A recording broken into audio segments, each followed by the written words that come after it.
ubas at mansanas.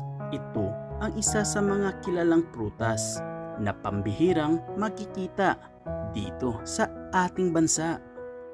Pero nang dahil sa pagkapursigido ng isa nating magsasaka, napabunga at naparami ang mga halamang ito. Halina at ating kilalanin ang isang magiting na magsasaka ng ating bansa. At ito ang kanyang kwento. Kilalanin natin si Sir Agustin Nene Grande.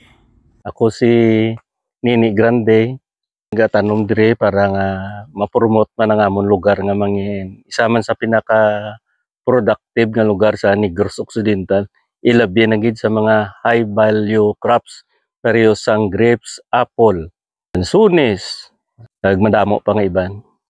At ang isa sa mga goal ni Sir Nene ay para maipromote ang kanilang lugar sa mga high value crops, katulad na lamang ng ubas, mansanas at iba't ibang uri ng mga pananim na pambihirang makikita dito sa ating bansa.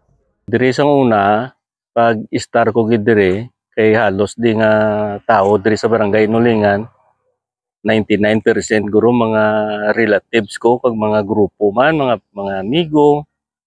So na open ko sa una dire nga daw sining sa mga lulo ko nga daw way sa matubo di nga nami nga mga prutas. Ang kuan lang di sa una bayabas lang kag sarguelas. Di tungod man sa mga amigo ta nga nagatudlo-tudlo sa aton sa YouTube kag sa internet. Subong nga interview sa ako na sa tudlo sa akong tanom mo, patanom na mo namunga man. Ilabi na gid ang grapes kag apple namon, may isa na kami ka apple subong nga daw nagbulak sa kabay pa nga mahimo sa makabunga gid siya. At naikwento sa atin ni Sir Nene na pagtira niya dito ay halos walang tumutubong pananim sa lupang kanyang nabili, at doon na nagsimula ang kanyang pagtatanim ng iba't ibang klase ng mga halaman na namumunga ngayon dito sa kanyang farm. Guro ini tanan kung tingbon ni sa tanan mga 3 hektarya siguro ni. Ang natanom ko lang di galing, laban gid nag-una ko sa kuan, rambutan. So may mga lansunis nga jutay, may santol nga dagkuan, may avocado, may tamis man nga sambag, may mga peanut man kudi, kag may Hawaiian nga pinya. At tinanong din natin kung ilang ubas ang meron dito. At yun na nga, umabot sa 200 puno ng ubas ang makikita dito sa kanilang farm. Guro ang ubas nga nanubo subong tira sa akon, mga 200 guro ka puno. Ang nagapamunga ko, 3 ni ka variety, ang Baikonur, Brazilian, kag ang Catawba. Pero may ara ko mga bag-o nga 25 ka variety, ginapatubo pa lang nakon, way pa ko kapabunga. At alam nyo rin ba kung ilang puno ng mansanas ang meron sila dito? Umabot lang naman ng 30 puno ng mansanas ang makikita dito. Ang diri guro ang sa mansanas ang gintanom ni mga 30 ni ka puno.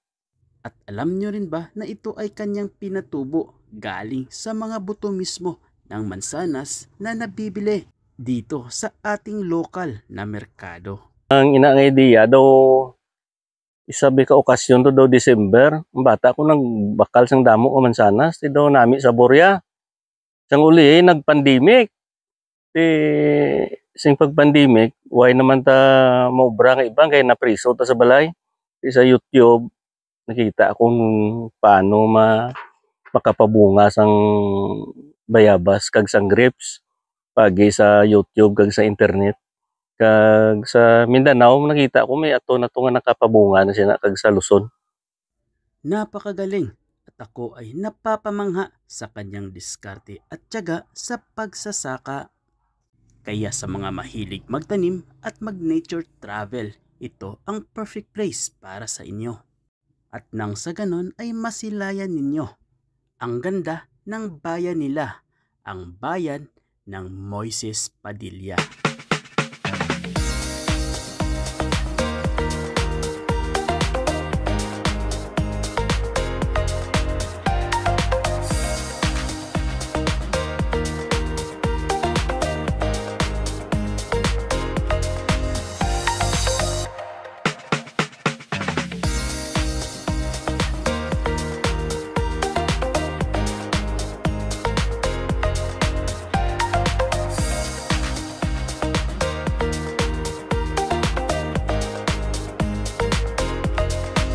ang among Facebook page, AJ's Integrated Farm, Barangay Nulingan.